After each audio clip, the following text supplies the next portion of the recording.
Alors que le monde entier observait Donald Trump prendre le thé avec Xi Jinping à Zhongnanhai, un endroit où presque personne n'est admis, Pékin préparait déjà la prochaine réception.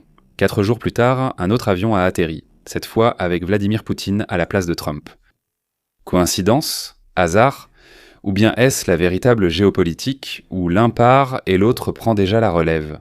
Aujourd'hui, nous allons analyser ce qui se passe à l'intérieur du triangle le plus important du monde moderne, la Russie, la Chine et les États-Unis. Et nous allons découvrir qui dirige actuellement dans ce triangle.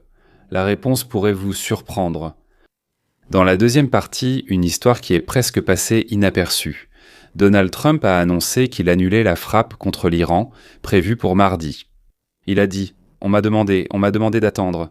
Mais attendez, il a lui-même reconnu que la frappe était prévue. C'est la première chose. La deuxième. L'Iran a répondu qu'il allait désormais prendre le contrôle des câbles Internet sous-marins. C'est déjà une autre guerre. Troisièmement, Donald Trump a laissé passer les pétroliers chinois transportant du pétrole iranien par le détroit d'Ormuz et a expliqué pourquoi. Nous en parlerons dans la deuxième partie. Mais d'abord, commençons par Pékin. Sans comprendre ce qui s'est passé entre Xi Jinping, Donald Trump et Vladimir Poutine en une semaine, la deuxième histoire ne tiendra pas. Vous ne comprendrez pas pourquoi l'Iran agit de cette façon, pourquoi Donald Trump retarde l'attaque, pourquoi ce que l'on peut appeler ce triangle, oui, Russie, Chine, États-Unis, détermine tous les autres triangles sur la planète Terre aujourd'hui. Donc d'abord le triangle, puis le détroit d'Ormuz, les câbles et les pétroliers. Alors Russie, Chine, États-Unis. J'ai mis la Russie en premier, mais pas car elle est la plus importante.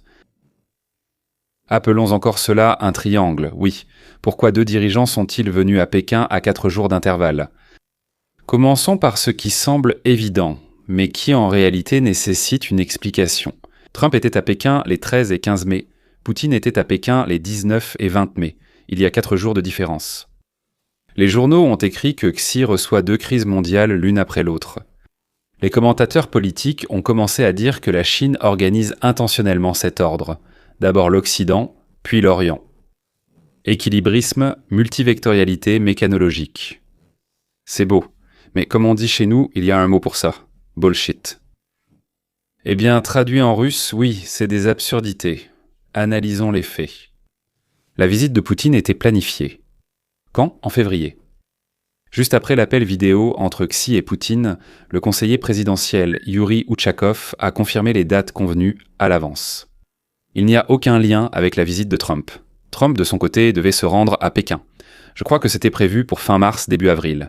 Il a reporté sa visite. Pourquoi? Et Ushakov, le même Ushakov, a lui-même dit que c'était à cause de la crise iranienne. Ce sont ses propres mots. La guerre avec l'Iran. Elle a commencé le 28 février et a complètement bouleversé, comme on dit, tout le calendrier diplomatique. Quand les canons parlent, il n'est pas nécessaire de prendre l'avion. Ainsi, il s'est passé ce qui suit. Trump est arrivé plus tard que prévu. Et Poutine, à l'heure. Et c'est comme ça. Voilà toute la stratégie. La réalité est, comme d'habitude, bien plus prosaïque qu'elle n'en a l'air de l'extérieur. Mais ce qui en est résulté n'est plus du tout prosaïque. Parce que Xi Jinping s'est retrouvé dans une situation unique. En une seule semaine, il a reçu les dirigeants de 2 puissances qui sont en conflit avec des pays tiers. Et ces 2 puissances. Et la Chine et la Russie ont besoin de la Chine. Oui, la Chine, les États-Unis et la Russie ont besoin de la Chine. Et les 2 savent que l'autre aussi va venir, sera à Pékin. Et toutes les 2 regardent ce que Xi a promis à l'autre. Pour Poutine, il était vital de clarifier certaines choses. C'est ici que commence ce qu'on appelle une vraie conversation. Poutine est venu à Pékin avec toute une série de questions, une question clé, qu'on peut, disons, formuler de façon un peu virile comme ceci. Et si jamais, tu n'as pas changé de camp, frère? Frère 2. Ça sonne brutal, mais c'est exactement ce qui se cache derrière toute cette explosion diplomatique, ce flot rhétorique autour du niveau sans précédent des relations. Et d'un partenariat véritablement sans limite. Oui, vraiment, sans limite. Vladimir Poutine devait s'assurer que le réchauffement entre Pékin et Washington était tactique et non stratégique, que la Chine n'avait pas pris la décision de se réorienter, de changer d'orientation. Dieu nous en préserve, pas vers l'ouest, que le triangle stratégique dans lequel la Russie et la Chine sont plus proches l'une de l'autre que chacun d'eux ne l'est des États-Unis reste en vigueur. Pour cela, il avait besoin de réponses à des questions précises, à des questions concrètes. Plusieurs points clés. Eh bien, le premier, c'est l'Ukraine. Il était important pour Poutine de comprendre ce que Trump avait exactement dit à Xi au sujet de l'Ukraine. Quelles sont les véritables conditions américaines ? Poutine voudrait savoir exactement où est notre ligne rouge sur l'Ukraine. Trump n'est pas un négociateur très prévisible. Ses positions publiques diffèrent très souvent de ce qu'il veut réellement. Xi était en contact direct avec Trump il y a à peine 3 jours. Renseignements en temps réel. Poutine voulait savoir ce que Washington était réellement prêt à accepter comme issue de la guerre. Y a-t-il des pressions sur Kiev ? N'y a-t-il pas de pression sur Kiev ? À quel point sont-elles sérieuses ? Sont-elles sérieuses ? Sont-elles réelles ? Est-ce juste pour la presse ou quelque chose comme ça ? Ensuite, il y a les sanctions et la pression économique.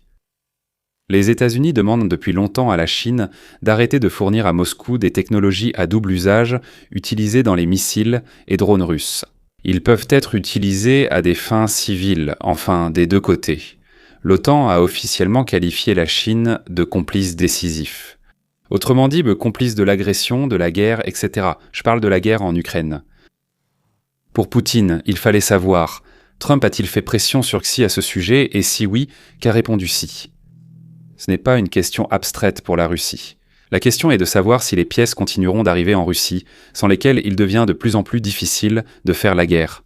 Troisièmement, l'énergie. Ici, tout était concret. Le gazoduc Force de Sibérie, de l'E2.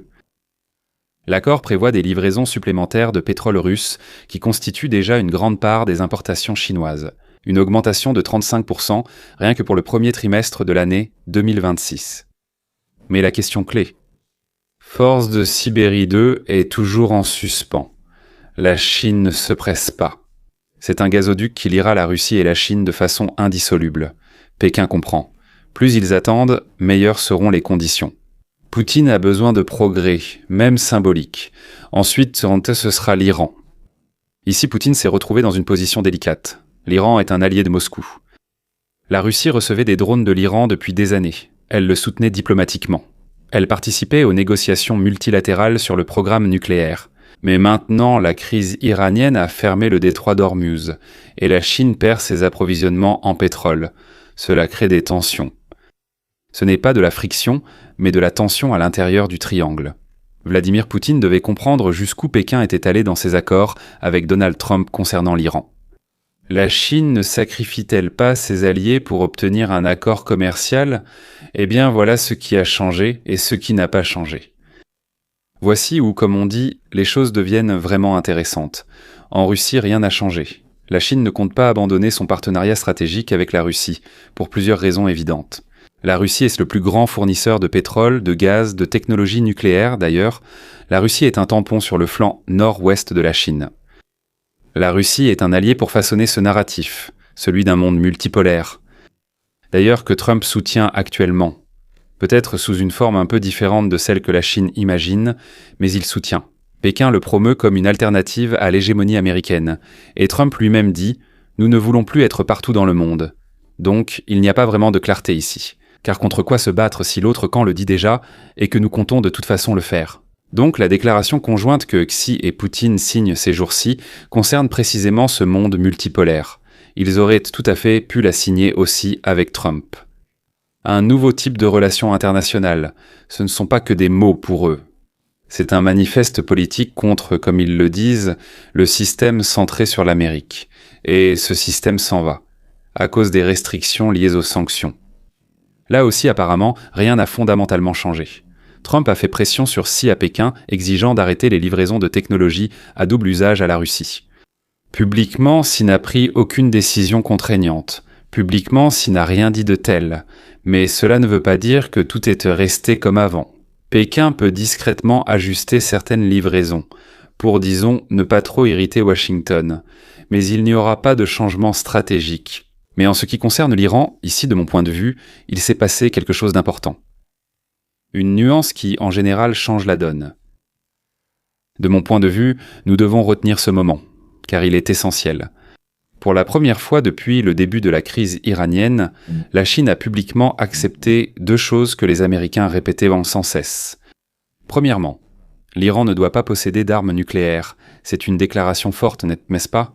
Oui. Autrement dit, pratiquement tout ce que l'Amérique a fait au cours des 30 dernières années était basé là-dessus. L'Iran ne doit pas avoir l'arme nucléaire. Ensuite, le deuxième point. L'Amérique a toujours dit cela aussi. Le détroit d'Ormuz doit rester ouvert. Les 2 thèses sont apparues dans le document officiel américain après le sommet entre Trump et Xi. La partie chinoise ne fait pas ce genre de choses, mais d'habitude, quand quelque chose ne lui plaît pas ou lui semble inexact, elle publie un démenti. Or, la partie chinoise n'a rien démenti. Autrement dit, de facto, en diplomatie, cela signifie un accord tacite. En fait, Xi a dit, pour ainsi dire, peut-être pas exactement dans les mêmes termes que les Américains l'ont formulé, mais il a dit en quelque sorte exactement la même chose. Cela ne signifie pas que la Chine trahira ou trahit l'Iran. Pékin continue d'acheter du pétrole iranien. Il continue également de défendre Téhéran diplomatiquement. Pour la première fois, un signal est apparu. La Chine est prête à pousser doucement l'Iran vers un compromis, discrètement, sans déclaration publique. Mais faire pression. Pourquoi ? Parce que la fermeture du détroit d'Ormuz frappe la Chine elle-même, avant tout la Chine. Un 5e des exportations mondiales de pétrole, nous l'avons dit, passait par ce détroit. Les pétroliers chinois sont bloqués. Le pétrole iranien n'arrive pas.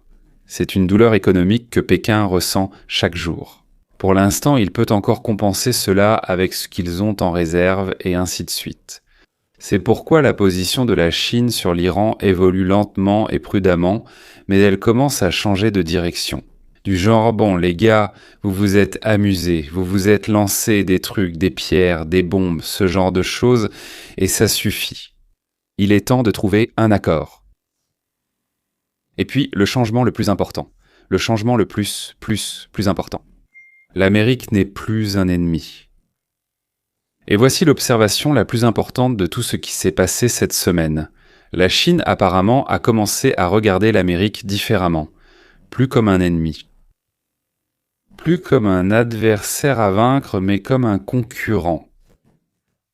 Un concurrent. D'une certaine manière, eh bien, je ne sais pas, peut-être même un partenaire, pas vraiment un partenaire, mais un collègue dans un grand jeu. C'est une catégorie fondamentalement différente. Un ennemi, c'est quelqu'un qu'il faut détruire. Un adversaire, c'est celui avec qui tu es en état de guerre.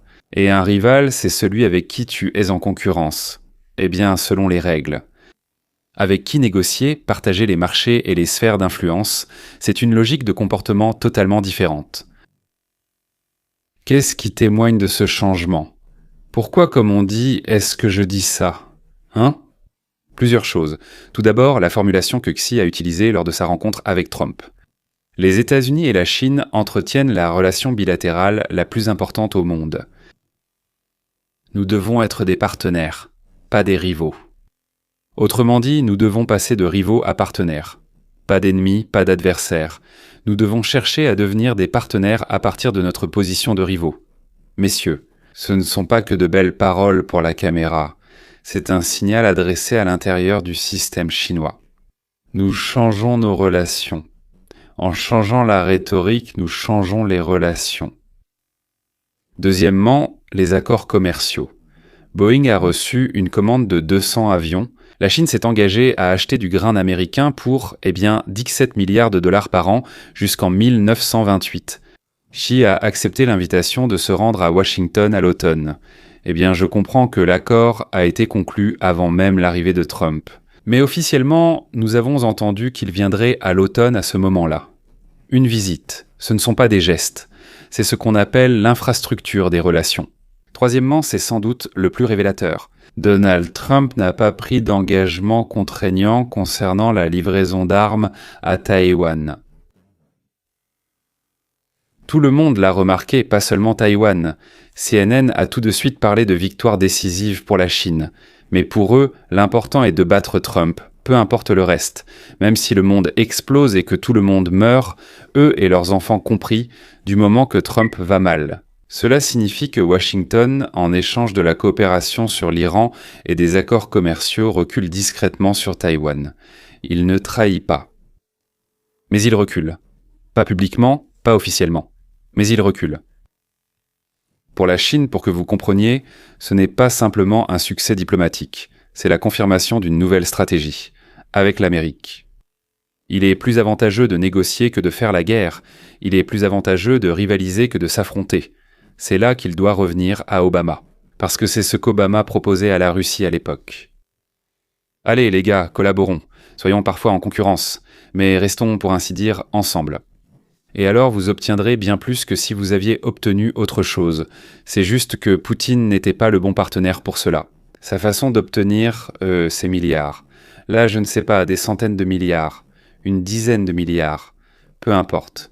Il ne ressemble en rien à un occidental. Donc ça ne l'a pas du tout intéressé. Je veux dire, ni lui ni ses potes. Là-bas, parfois, on les appelle la coopérative au zéro. Mais c'est évidemment plus large que la coopérative au zéro. Cela signifie la chose suivante. La Russie reste un partenaire important pour la Chine, mais l'ascendant se déplace progressivement. Autrefois, la Chine avait besoin de la Russie comme contrepoids à la pression américaine. Maintenant, si la pression diminue, si Washington et Pékin parviennent à un certain accord, la Russie devient moins indispensable, n'est-ce pas? Utile. Elle ne devient pas inutile, n'est-ce pas? C'est-à-dire, en quelque sorte, mais moins indispensable. C'est précisément pour cela que Poutine est venu à Pékin avec, comme on dit, un si grand entourage, n'est-ce pas? 5 vice-premiers ministres, plusieurs ministres. Des représentants de grandes entreprises. Il vise à conclure un maximum d'accords concrets. Un pipeline, du pétrole, des investissements. Des technologies. Pour l'instant, la Chine a encore, disons-le ainsi, sérieusement besoin de la Russie. Parce que la réalité économique, on l'appelle un coup sur la tête en Russie. La croissance du PIB de la Russie en 2026 devrait être de 0,4%. Eh bien, 0,4%, traduisons dans notre langue, en langage américain simple. Les gars, c'est de la stagnation. L'Ukraine frappe l'infrastructure pétrolière. Les terminaux d'exportation sont menacés. Les sanctions occidentales pèsent quand même. Dans ces conditions, la Chine n'est pas simplement un allié. La Chine, c'est une manne tombée du ciel, c'est l'oxygène économique. C'est le bon Dieu. Et l'oxygène, c'est le pouvoir. Et les deux parties le comprennent parfaitement. Alors, à quoi a-t-on affaire? Concernant la Russie, la position de la Chine n'a pas changé. Le partenariat demeure. Concernant l'Ukraine, il y a un déplacement prudent vers une pression sur Téhéran. Pour l'Amérique, il y a un changement de catégorie, d'ennemi à rival. Ce n'est pas un revirement, mais une évolution. C'est le contraire direct du mot révolution. Lente et calculée, la Chine agit d'abord pour ses intérêts, tout comme l'Amérique le fait pour les siens. Vladimir Poutine le comprend bien. C'est précisément pour cela qu'il est ici avec son équipe, comme on dit. Pour avoir le temps de fixer le plus possible avant que l'équilibre ne bascule encore plus en sa défaveur. Et maintenant, comme promis, la deuxième histoire sur les pétroliers, les câbles et la frappe annulée. Appelons cette histoire la frappe qui n'a pas eu lieu. Commençons par ce qui est passé presque inaperçu.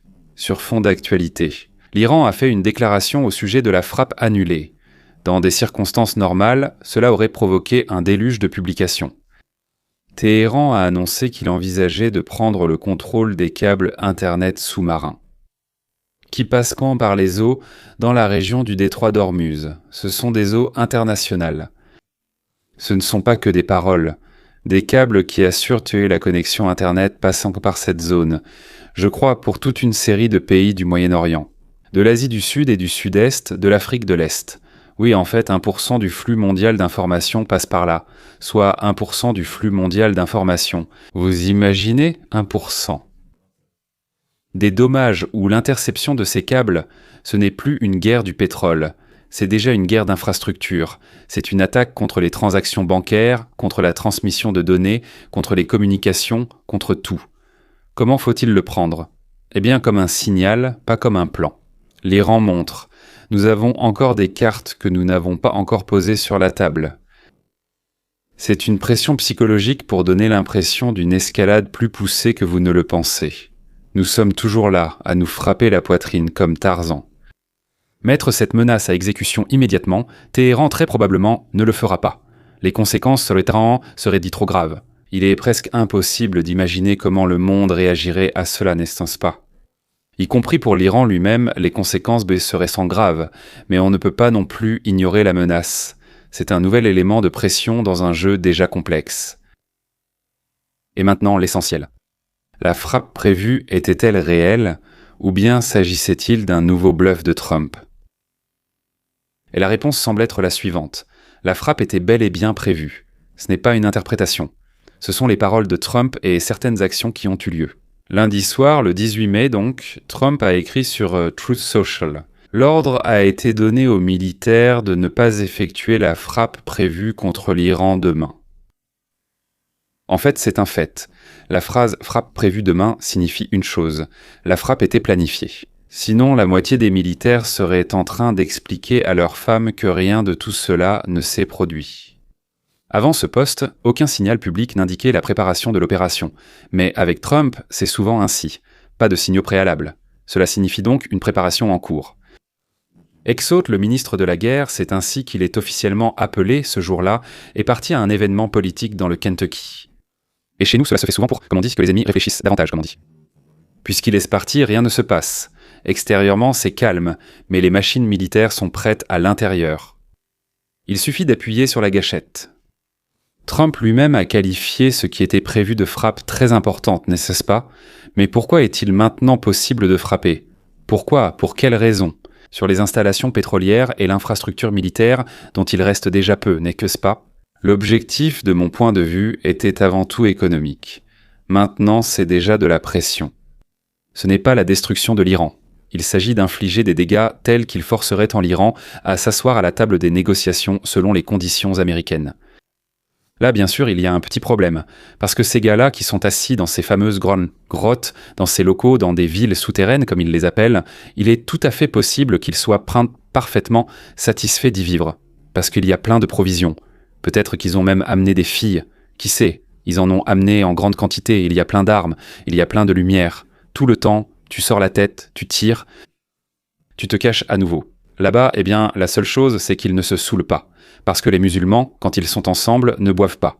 Quand ils sont seuls, ils boivent indiscrètement. Mais en fait, quand ils sont ensemble, ils font semblant de boire. Pourquoi ont-ils annulé? La version officielle est la suivante. Trump a écrit « 3 alliés m'ont demandé ». Donc, qui étaient-ils? L'émir du Qatar, le prince héritier d'Arabie Saoudite. Et, je crois, le président des Émirats. Ils ont dit « attends 2 ou 3 jours ». Je ne me rappelle pas la formulation. Il y avait un 2 ou 3 jours. Attends un peu. Nous sommes presque d'accord. Donald Trump a répondu « d'accord, j'attends ». Et il a ajouté « si nous pouvons régler ça sans avoir à les bombarder à outrance, j'en serais très heureux ».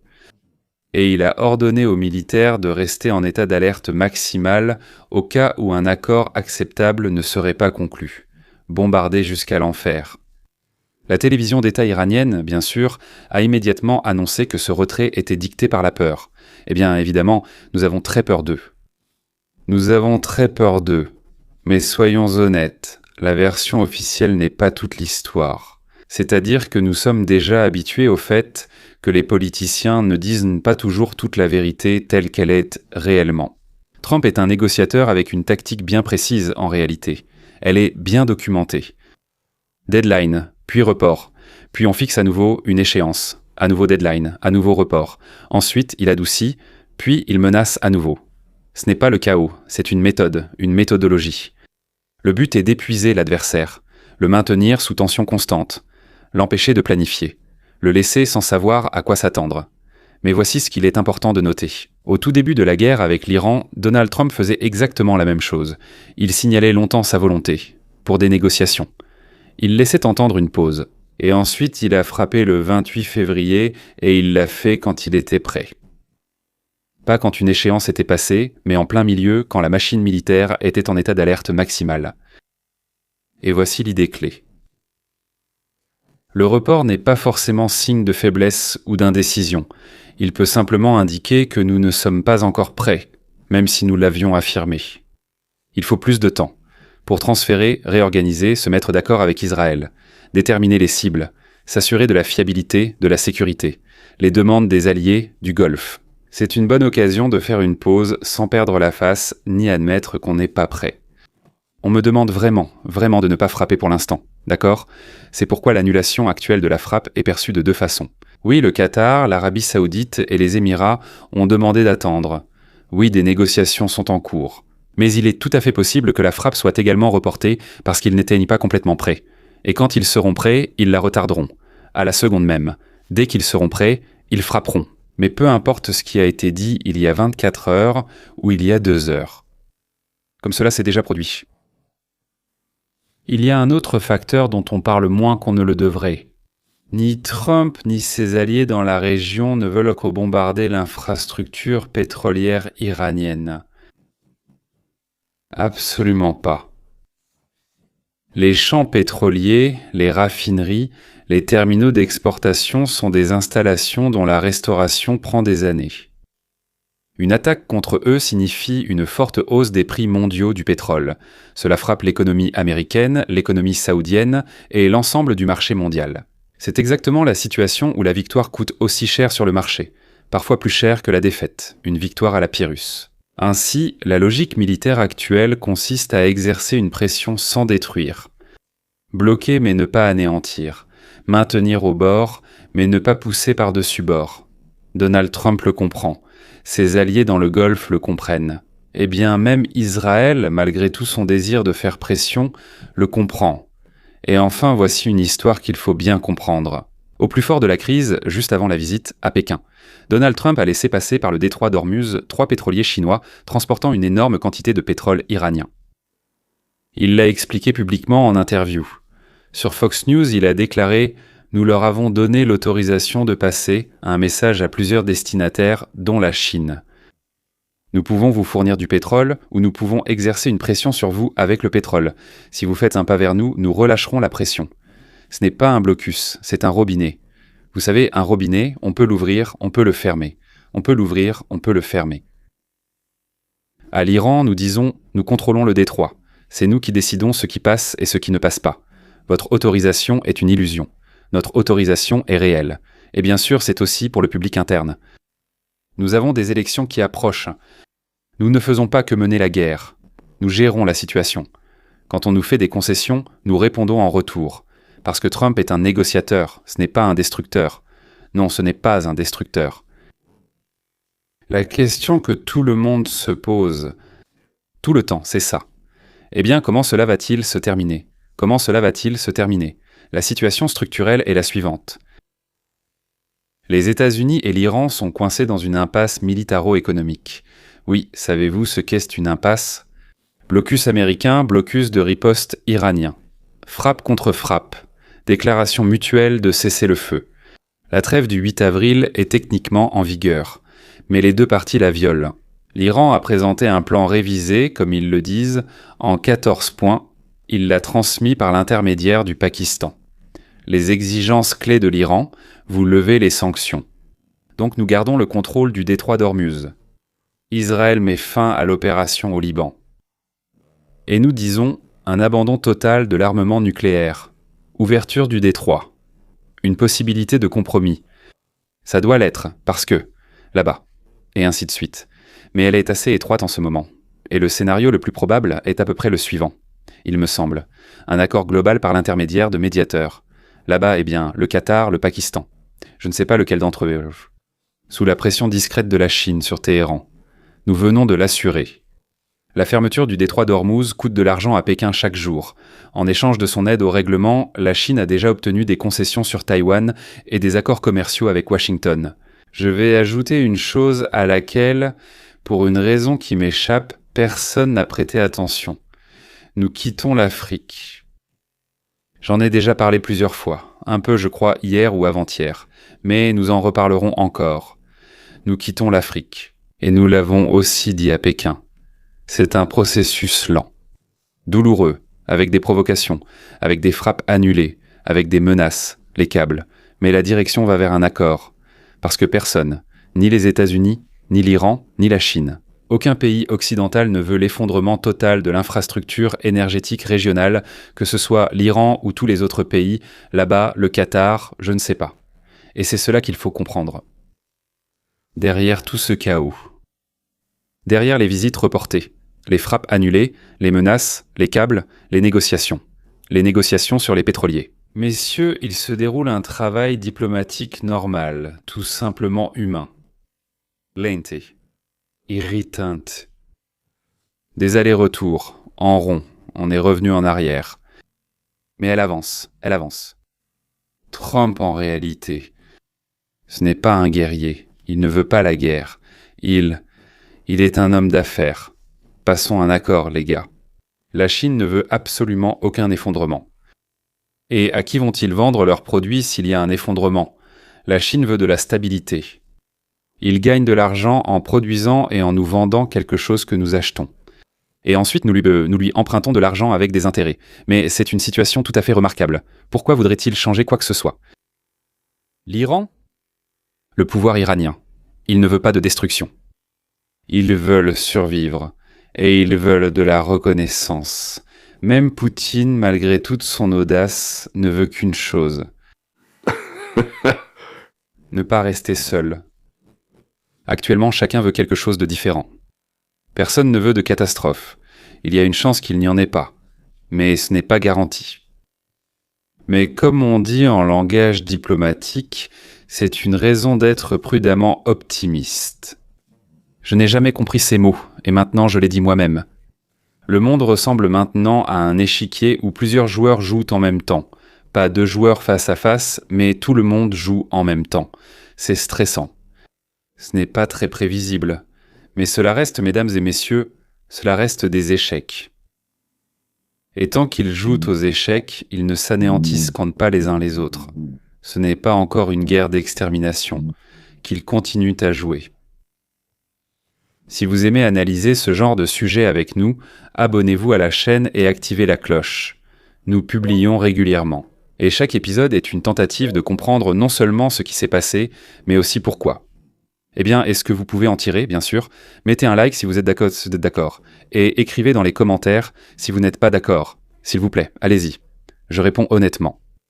Il est plus important pour nous de jouer aux échecs que de nous dire l'un à l'autre « Wesh, comment toi, tu es comme ci, comme ça, n'est-ce pas? Chauve avec de grandes oreilles, en cravate, n'est-ce pas?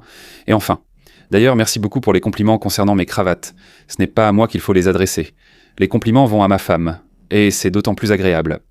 Nous proposons une offre payante à 4 $ par mois, donnant accès anticipé aux épisodes et à un contenu d'analyse élargi.